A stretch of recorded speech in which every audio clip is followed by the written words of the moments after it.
ওটা তুলুন। এই যে ওটুক বাদ,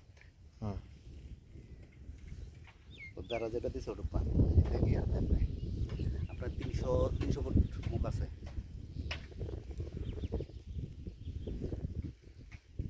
গেটটা উঠে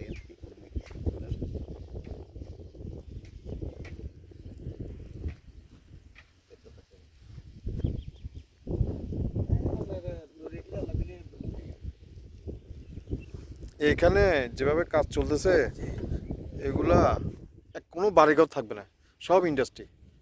এই আপনাকে ওদিক দিয়ে রাস্তা উঠে দিয়ে কোনো বাড়িঘর থাকবে না। না না থাকতে আমরা মেইন রুট লতি দেখতো। মেন রোডে তো 8 ফুট টোটাল ইয়ে করতেছে, 8 লাইন 8 লেনের ইয়ে চলতেছে না, সম্ভাব্যত যা যা করতেছে তো। আপনার এই পাহাড় সব পাহাড় আমাদের বাড়ি মেইন রোডে। মেন রোড কোন দিকে? গার্লি স্কুল পশ্চিম পাশে। আপনার এমনি বন্ধু বান্ধব আছে?